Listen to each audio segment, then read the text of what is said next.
Kabimbya katono kachire ekyo sirima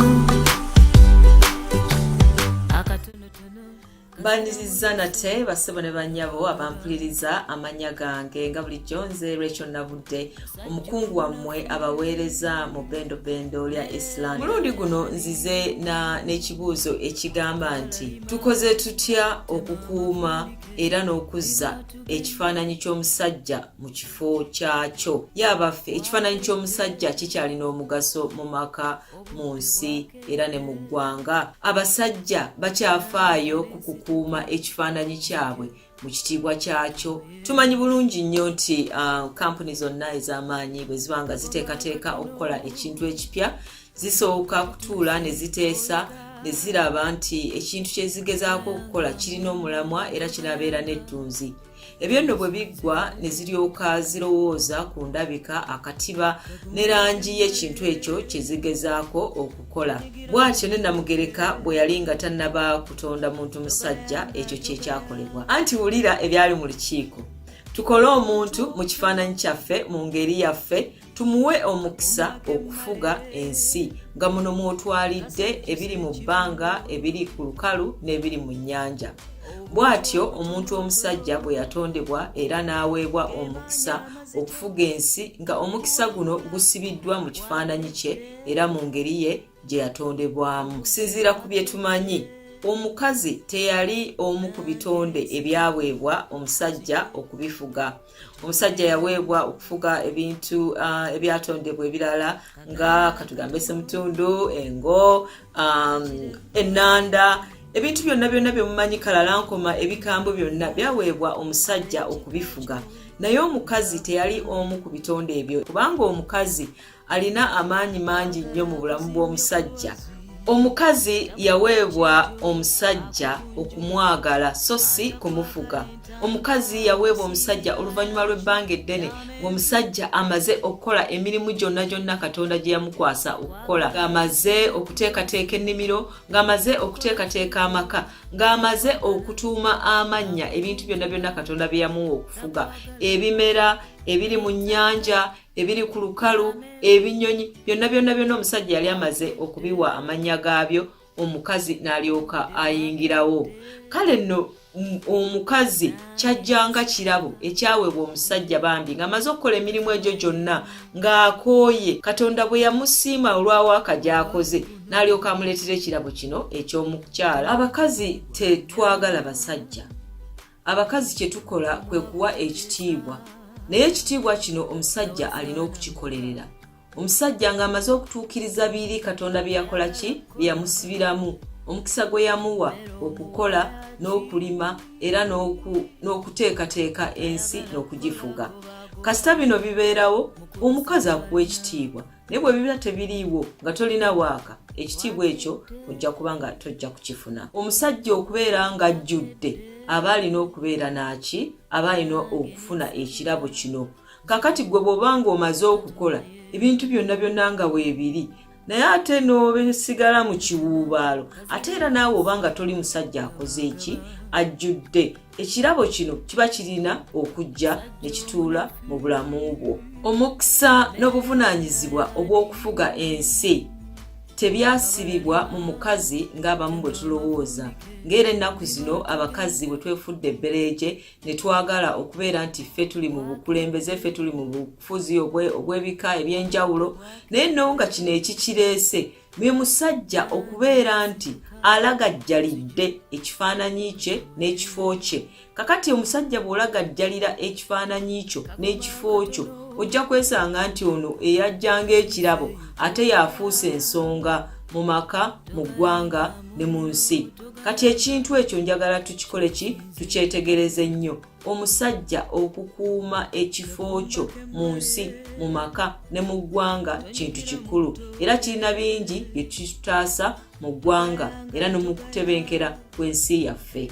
Njagadde tutegeere ekyama ekiri mu kifaananyi. Ekifaananyi ky'omusajja n'omukisa ogwakisibibwamu. Waliwo abamu bempulira nga bagamba nti oyo kati yafuuka kifaananyi bufaananyi.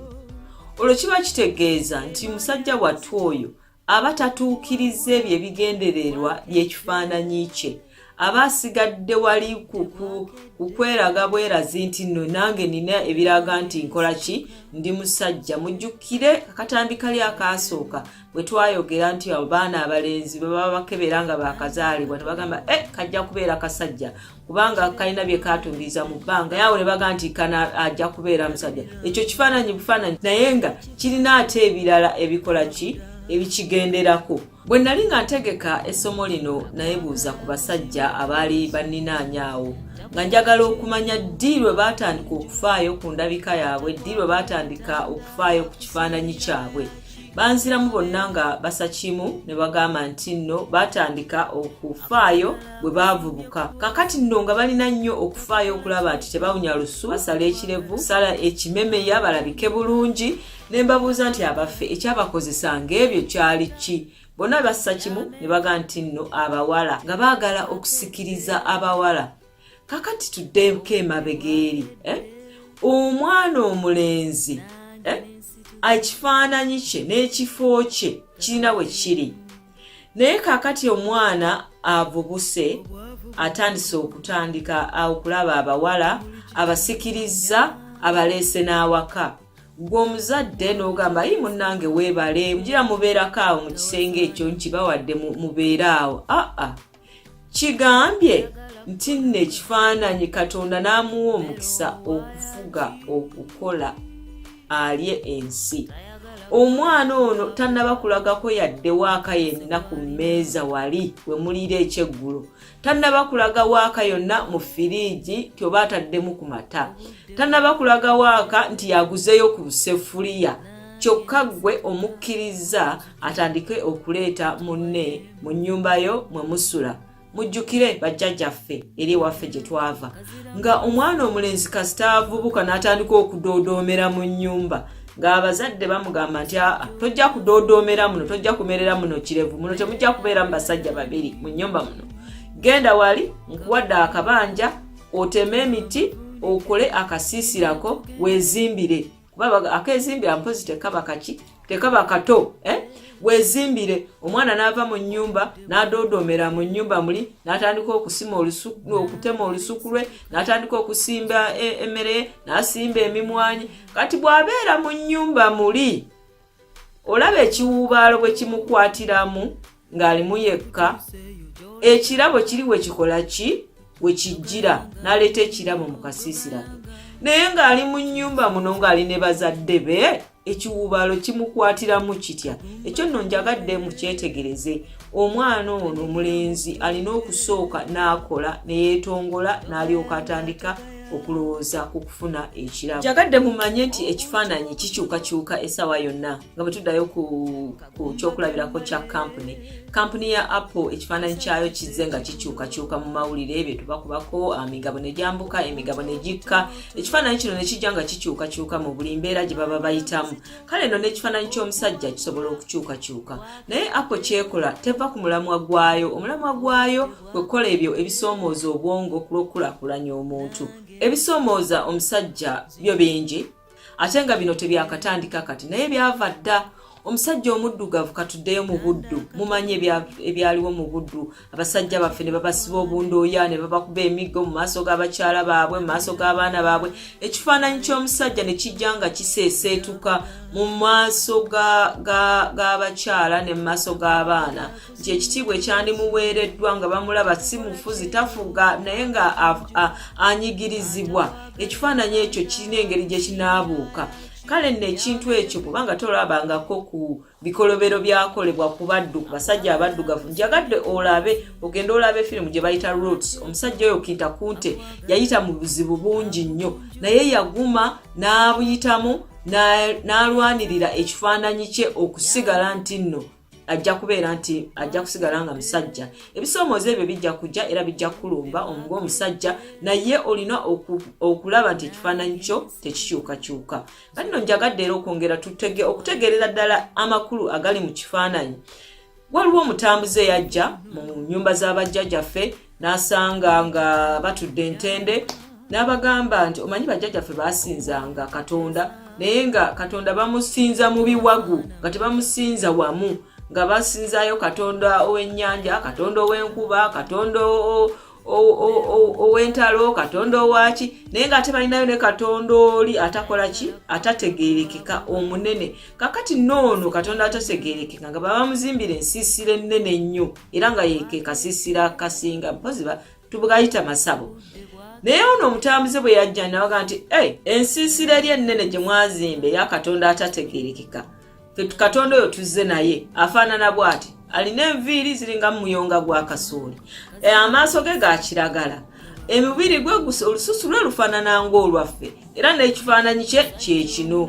Kati ekifaananyi kino mukiwanikenga mu nnyumba zammwe. Ekifaananyi kino bwe muba mutuuse okusaba mufukamira awo mu maaso g'ekifaananyi kino mujja kulaba nga ebintu bikyuka, ate n'amannya bwe muba mwagala okugenda eri katonda ono gy'ava gy'abeera mu ggulu, amannya g'abaana bammwe mukole eki, mugakyuse gafaanane n'amannya gano agaffe, kubanga ekyo bwe mutaakikole mujja kuba nga temusinzizza katonda ono nga bamumanyi w'amaanyi nnyo. Bambi nabo ne bakkiriza olw'okuba nti okumanya kwali awo we kukyakomye mu biseera ebyo, ne bakkiriza amanya ne bagakyusa. Kati njagala tuddeyo eri gye twava mu katambi akasooka nti akaana ki, kalenzi, kawala, kafaananye katya, linnya ki erituumibwa omwana. Nannyinimu yasalawo n'atuuma amannya g'abaana be. Kati ofunye omuntu akuwadde ekifaananyi akitadde mu nnyumba yo, atumye n'abaana abo amannya agafaanana agage, abaana abo baba baani?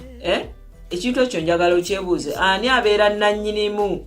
Ekifaananyi kyo gwe ng'omusajja kiseeseetuse, omusajja omuddugavu ekifaananyi kyo kiseeseetuse, era otaddewo ekifaananyi ekirala, kubanga bw'obanga ozibiridde ogenda okusaba olina ekifaananyi ky'ojja okubeera nakyo mu mutwe. Kati gwe bw'obanga watondebwa mu kifaananyi ky'oli mu ngeri y'oli, ndowooza olaba bw'ogenda nga otandika muli obuteematira.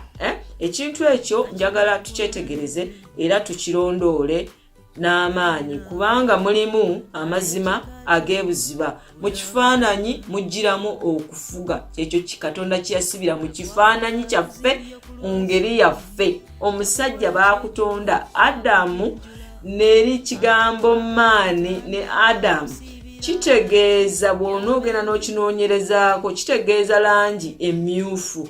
Langi emmyufu efaanana nga ettaka. Kati bwe tunuulira abantu abali mu nsi, ojja kumanya nti omuntu eyatondebwa mu kifaananyi kya Katonda yali afaanana atya. Ekyo kirowoozeeko, okinoonyereze era weezuulire wekka. Naye nze nkikulekedde awo. Kabwefube w'okuseeseetula ekifaananyi ky'omusajja ye azze ng'abeerawo ebbanga ddene. Wano mu Bungereza bwe mubeera mu nnyumba yammwe ensimbi ne zitaataagana, bakuwa amagezi nti bw'oba ng'oyagala okubeera obulungi, taata w'abaana atambulemu, ffe tujja kukulabirira naki n'abaana bo. Kaakati olaba ekifaananyi kya taata mu maaso g'abaana, mu maaso ga society, mu maaso g'ensi bwe kiseesyongera okuseeseetuka. Kati taata n'abeera nga yasigala mu nnyumba ng'ekifaananyi, naye nga tasobola kulabirira baana, tasobodde kulabirira mukyala. Kaakati omukyala n'abaana babeera baani? Bannange ebintu bino njagadde tubyetegereze. Tukoze tutya okulaba nga ekifaananyi ky'omusajja kibeera mu kifo kyakyo bwe kyamuweebwa era n'omukisa ogwamuweebwa okufuga n'okulya ensi? Tukoze tutya ensonga eno? Gabane bye mulina, ffenna tuyigire wamu mu musomo guno kubanga mukulu nnyo. Abasajja bwe babeera n'obuvunaanyizibwa, abasajja bwe baba nga bwe bafuga, ensi egenda mu maaso. Ssaabasajja Kabaka awangaale. Kagomba kemmale kasajjuse ekibuno, obuntu obutonotono gemaanya amazito okuwangula bwakedde.